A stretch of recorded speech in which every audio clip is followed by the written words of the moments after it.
नमस्कार, आप देख रहे हैं प्रॉपर्टी प्लस। मैं हूं दीपक यादव। इस शो में हम बात करते हैं रियल्टी सेक्टर से जुड़े अहम मसलों की। रियल एस्टेट एक्सपर्ट्स के जरिए बारीक विश्लेषण करते हैं मौजूदा ट्रेंड्स का। तो शुरू करते हैं आज का शो और सबसे पहले बुलेट पॉइंट्स।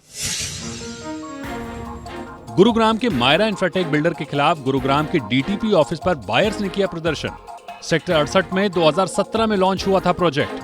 10 एकड़ में कुल 1480 अफोर्डेबल फ्लैट बनाए जाने थे, लेकिन मायरा होम सोसाइटी का licence town and country planning department ने किया था रद्द। फ्लैट की पूरी राशि दे चुके हैं बायर्स। लोगों की चिंता, लाइसेंस रद्द होने से कैसे पूरा होगा प्रोजेक्ट। डीटीपी और एसटीपी का लोगों को आश्वासन, फ्लैट निर्माण के लिए सरकार की तरफ से जल्द दिया जाएगा फैसला। रियल एस्टेट में जीएसटी को लेकर गुजरात हाईकोर्ट का फैसला। क्यों प्रोजेक्ट में जमीन पर सिर्फ 1/3 जीएसटी की मिलती है छूट। कहीं कहीं प्रोजेक्ट लागत में जमीन का हिस्सा ज्यादा। रियल ट्रेंड्स में गुजरात हाईकोर्ट के फैसले का विश्लेषण। जानेंगे रियल एस्टेट में जीएसटी की बारीकियां। ज्वाइंट प्रॉपर्टी में घर खरीदारों को मिल रहा इनकम टैक्स विभाग की ओर से नोटिस। रजिस्ट्रार विभाग के डेटा पर इनकम टैक्स विभाग कर रहा छानबीन। आईटीआर और प्रॉपर्टी की रकम के मिलान पर जारी किया गया नोटिस। रियल ट्रेंड्स में टैक्स एक्सपर्ट बता रहे ऐसे नोटिस पर क्या प्रतिक्रिया दें ज्वाइंट प्रॉपर्टी वाले घर खरीदार।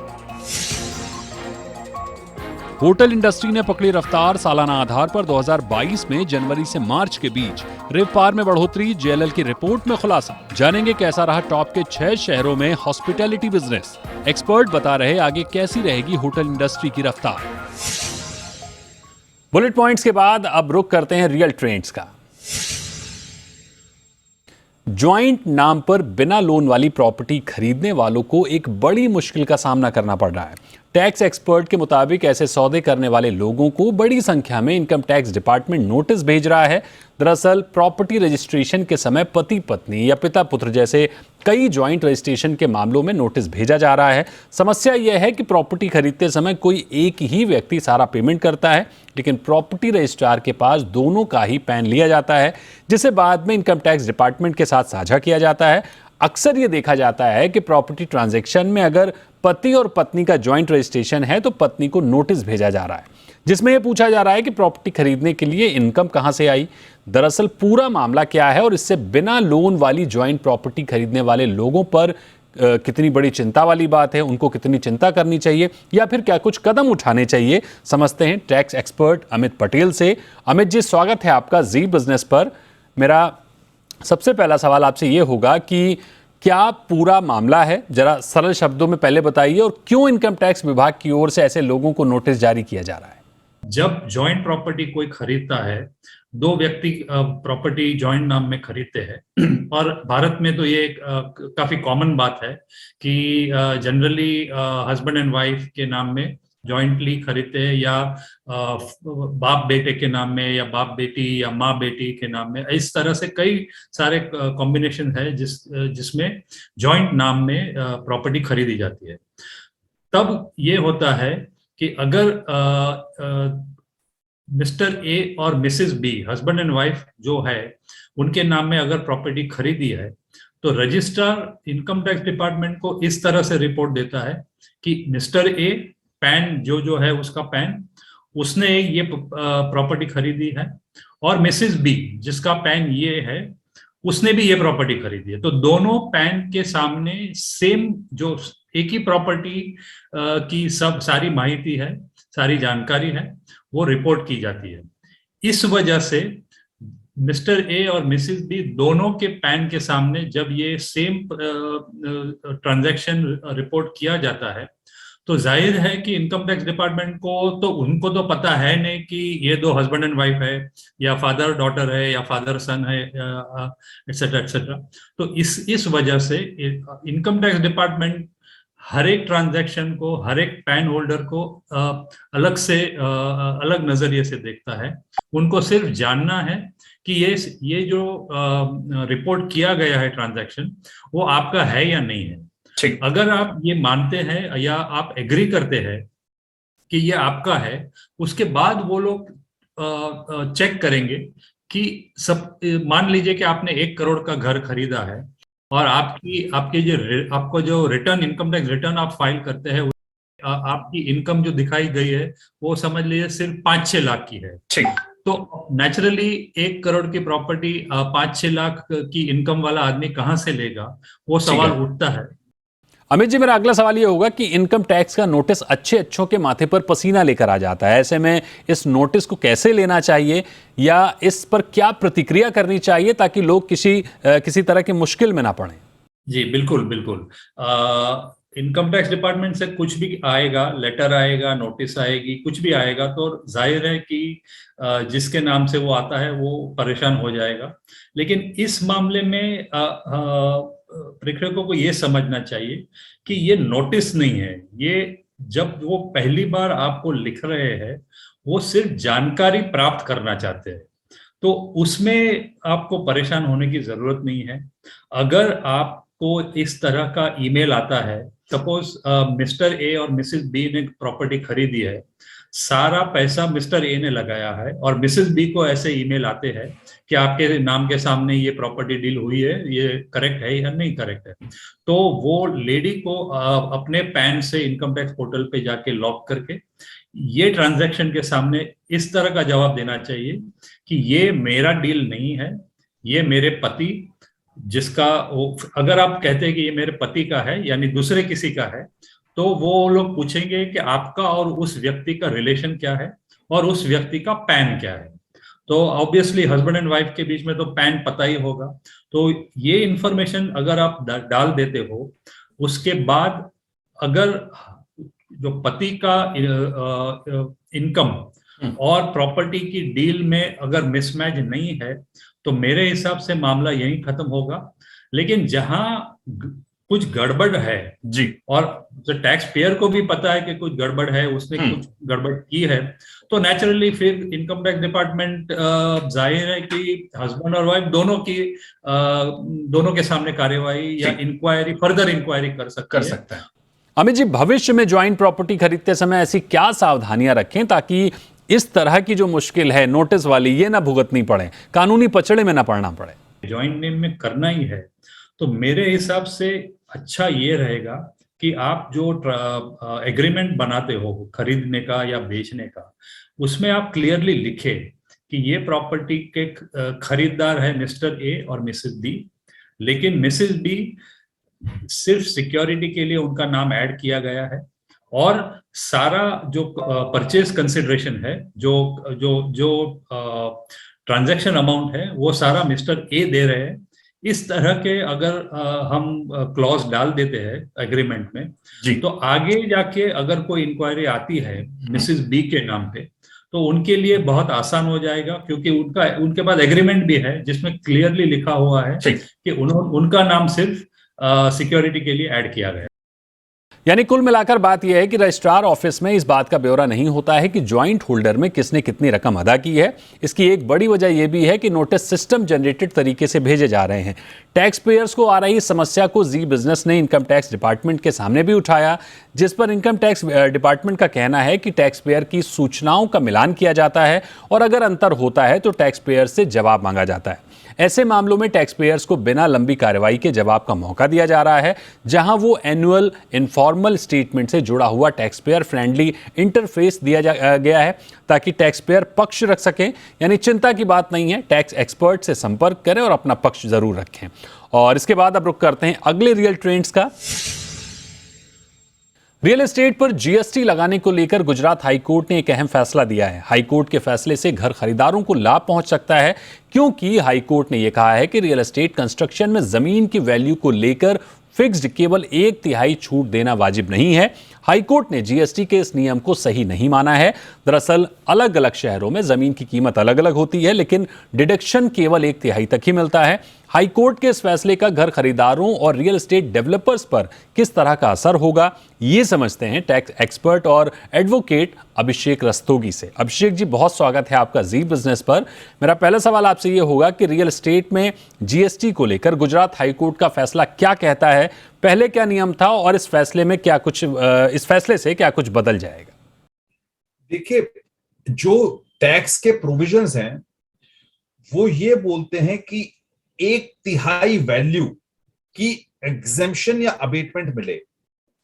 सो जो जीएसटी का रेट 18% होता है, वो 1/3 डिडक्शन के बाद 12% रह जाता है, और जो 7.5% का रेट होता है वो 1/3 डिडक्शन या अबेटमेंट या एग्जेम्पशन बोले उसके बाद 5% इफेक्टिव रेट रह जाता है। मुख्य प्रश्न कोर्ट के सामने था कि क्या ये डिडक्शन आर्बिट्री है, क्या उन केसेस में जहां पर लैंड की वैल्यू 1/3 से ज्यादा है, क्या होम बायर्स को एक्चुअल बेनिफिट मिलना चाहिए।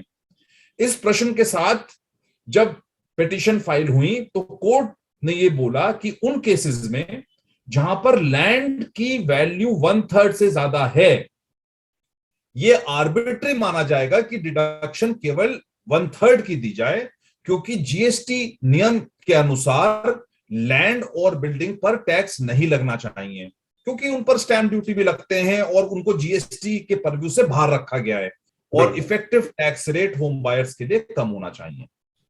अभिषेक जी, फैसले के मुताबिक जहां जमीन और कंस्ट्रक्शन कॉस्ट को अलग अलग स्पष्ट किया गया है वहां पर तो यह आदेश काम करेगा, लेकिन जिन प्रोजेक्ट में जमीन और कंस्ट्रक्शन कॉस्ट को जोड़कर रकम ली जा रही है वहां क्या होगा?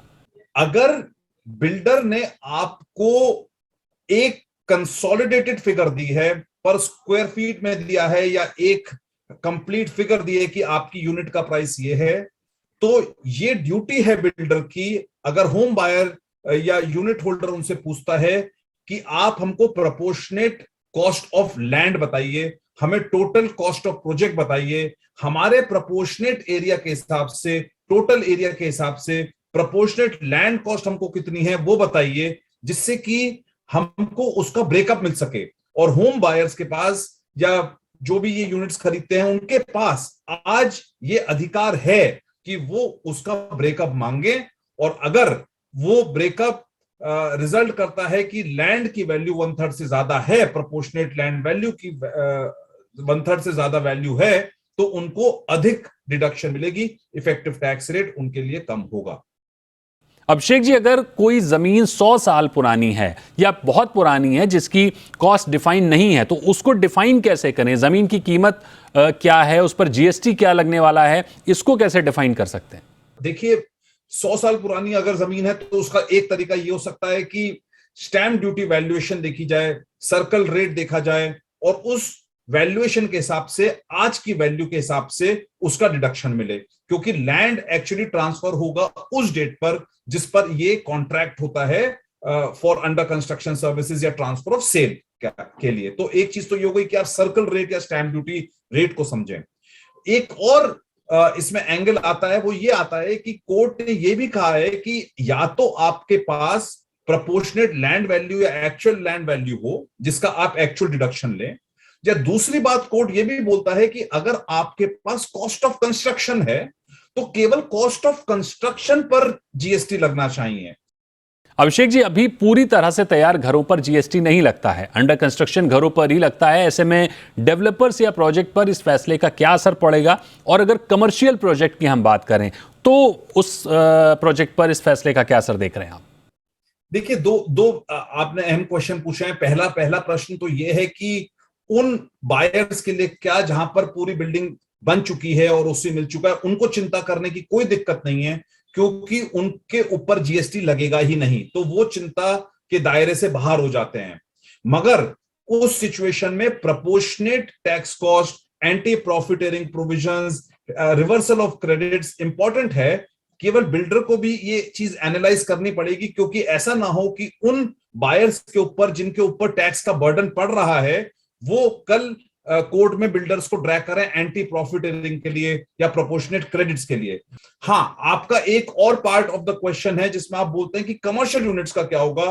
देखिए, गुजरात हाई कोर्ट का डिसीजन भले ही होम बायर्स के लिए हो, मगर उसका रेशो होम बायर्स और कमर्शियल यूनिट्स दोनों के लिए एप्लीकेबल होगा। यानी चर्चा का सार यह है कि किसी भी प्रोजेक्ट में जमीन के लिए जीएसटी में सिर्फ 1/3 छूट देना वाजिब नहीं है, क्योंकि जहां जमीन की कीमत ज्यादा होती है तो फिर वहां उसी आधार पर छूट मिलनी चाहिए। लेकिन आपको कैसे पता चलेगा कि आपसे जो पैसा लिया जा रहा है उसमें जमीन की कीमत और प्रोजेक्ट की लागत कितनी है? बिल्डर से सवाल पूछिए, अपने दिए गए एक एक पैसे का हिसाब लीजिए, ताकि आप भी किसी मनमानी का शिकार ना हो जाएं। तो इस रियल ट्रेंड्स के बाद यहां वक्त है एक छोटे से ब्रेक का। ब्रेक के बाद जल्द हाजिर होंगे और आगे देखेंगे कि होटल इंडस्ट्री किस तरह से रफ्तार पकड़ रही है।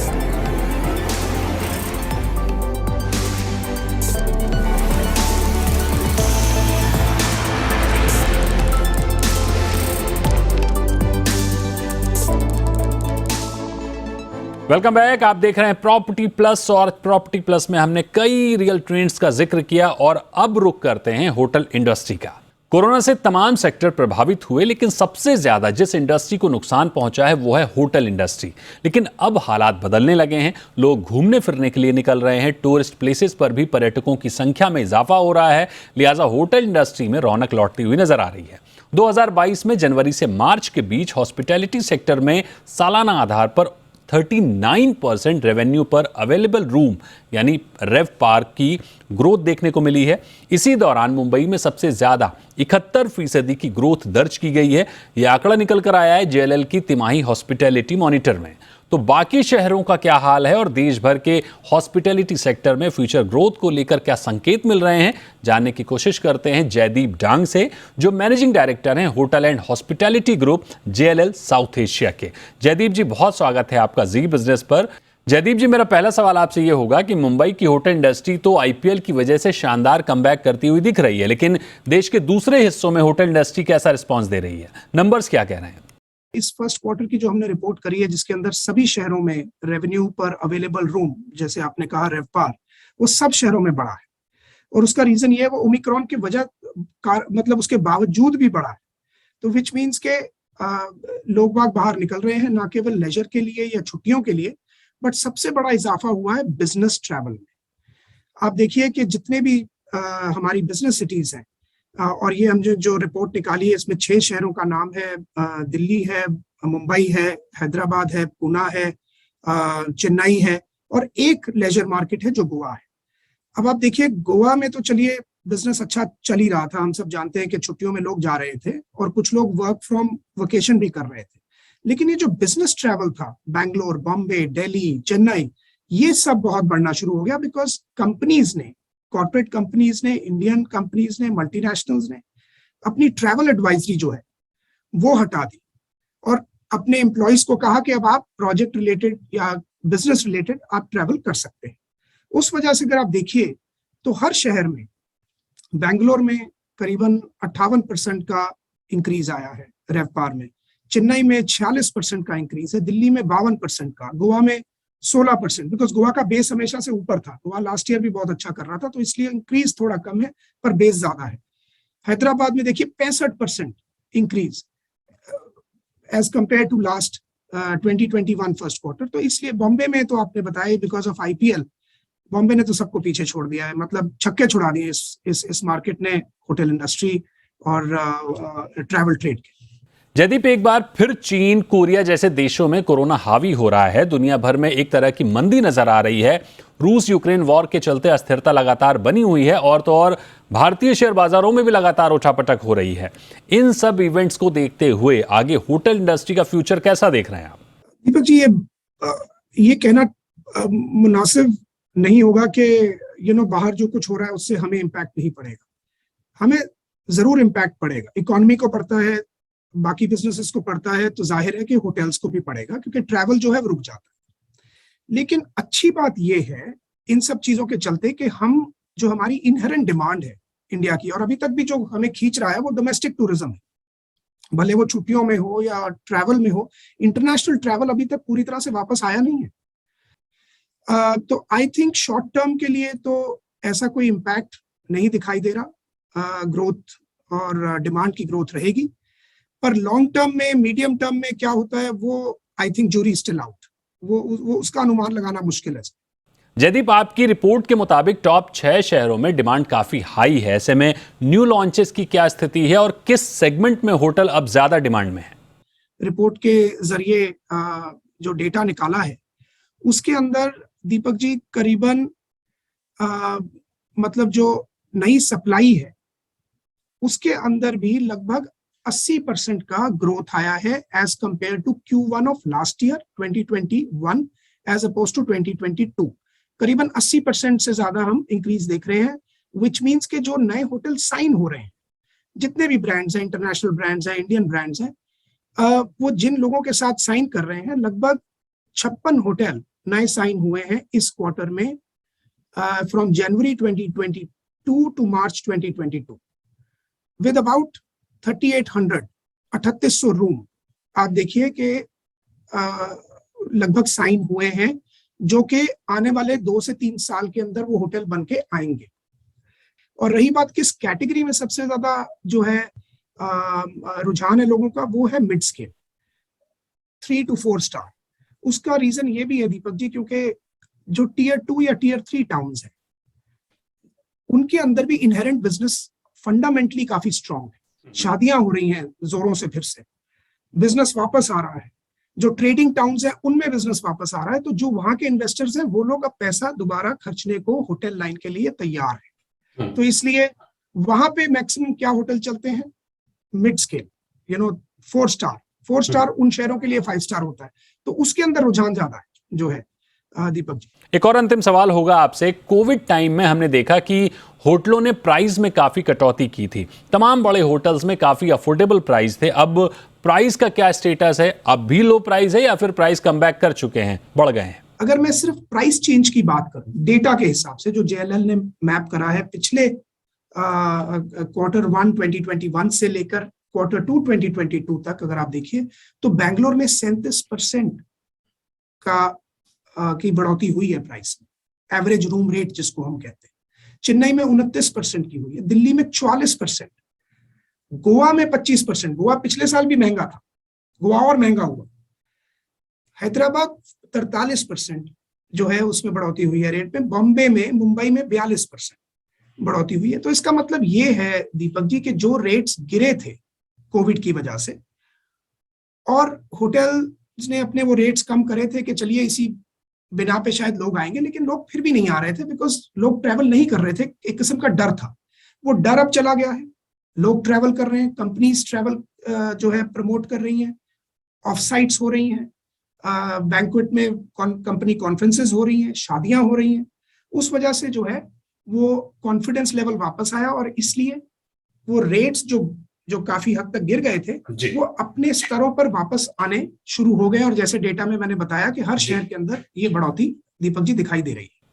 बिल्कुल, यानी कोविड की वजह से हॉस्पिटैलिटी सेक्टर ने जो बुरा समय देखा था उसका अंत होता हुआ नजर आ रहा है। रेवपार का डेटा साफ दिखा रहा है कि पर्यटक हों या फिर बिजनेस ट्रैवल अब तेजी से होटल इंडस्ट्री को बूस्ट दे रहे हैं। इसी का नतीजा है कि जनवरी मार्च तिमाही में हमने अच्छी खासी डील्स नए होटल्स का खुलना देखा है। आशा है कि आगे भी ये जारी रहेगा और इकोनॉमी को सपोर्ट करेगा। बहुत बहुत शुक्रिया जयदीप हमारे साथ जुड़ने के लिए और होटल इंडस्ट्री पे ये इनपुट्स देने के लिए। तो प्रॉपर्टी प्लस में आज फिलहाल इतना ही। जल्द हाजिर होंगे अगले शो में और जानेंगे प्रॉपर्टी जगत की कुछ और अपडेट्स। तब तक के लिए नमस्कार।